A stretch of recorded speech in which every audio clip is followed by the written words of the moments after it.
প্রিয় ভাইয়েরা, আমি বলেছিলাম যে এক দল খেয়ে গিয়েছে আরেক দল খাওয়ার জন্য রেডি হয়ে আছে।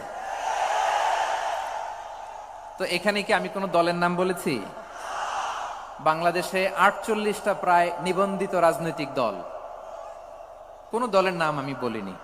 আমার গত সপ্তাহের যশোরের আলোচনার একটা লাইনকে কেন্দ্র করে আমাদের অনেক রাজনীতিবিদ বন্ধুরা অনেক ক্ষুব্ধ প্রতিক্রিয়া দেখাচ্ছেন। ওই কথাকে নিজেদের গায়ে টেনে, নিজেদের গায়ে মেখে ওনারা ক্ষুব্ধ হয়েছেন। প্রিয় ভাইয়েরা, আমি বলেছিলাম যে এক দল খেয়ে গিয়েছে আরেক দল খাওয়ার জন্য রেডি হয়ে আছে। তো এখানে কি আমি কোনো দলের নাম বলেছি? বাংলাদেশে ৪৮টা প্রায় নিবন্ধিত রাজনৈতিক দল, কোন দলের নাম আমি বলিনি। কথাটাকে আমি জেনারেল রেখেছি। দায়ীদের বৈশিষ্ট্যই এটা, দায়ীরা জেনারেলি কথা বলে, যার যেই মেসেজ নেয়ার তারা সেখান থেকে নিয়ে নেয়।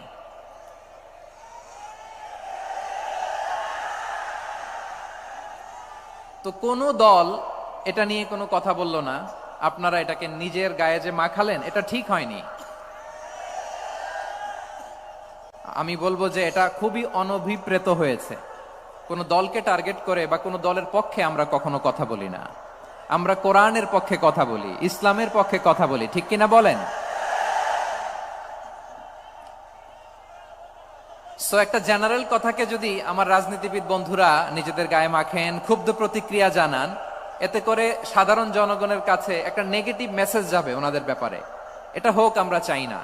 এই সিলেট, এদিকে তাকাও, এদিকে এদিকে, ফাইন। তো আমার প্রিয় রাজনীতিবিদ বন্ধুদের আমি বলবো, কথাটা ছিল ভেরি জেনারেল, এটা নিজেদের গায়ে মাখানোর কোনো দরকার নাই। আমরা এই যে এক্সিস্টিং যে রাজনৈতিক চর্চা, এটা থেকে আমরা বেরিয়ে আসতে চাই। আমরা চাই না এদেশে চাঁদাবাজি, দখলবাজি থাক, ঠিক কিনা বলেন? এদেশে কোনো দুর্নীতি থাক, টেন্ডারবাজি থাক, এগুলো আমরা চাই। আই হেট পলিটিক্স একটা জেনারেশন আছে, এই বেশিরভাগ জেনজি অফ সিলেট, এরা আই হেট পলিটিক্স জেনারেশন। এরা পলিটিক্সকে পছন্দ করে না। তো কেন করে না, এর দায়ভার আমাদের আছে না নাই? আছে। এবং আমরা দেখেছি ক্ষমতার পালাবদল যখন হয়, এক সরকার যায় আরেক সরকার আসে, তখন দুর্নীতির ফিরিস্তি আমরা জানতে পারি, এর আগে জানতে পারি না। প্রতিটা দলের ভেতরেই আমরা এই বাজে চর্চাটা দেখেছি। সো এখন আমাদেরকে শুধরে নেয়ার সময় এসেছে।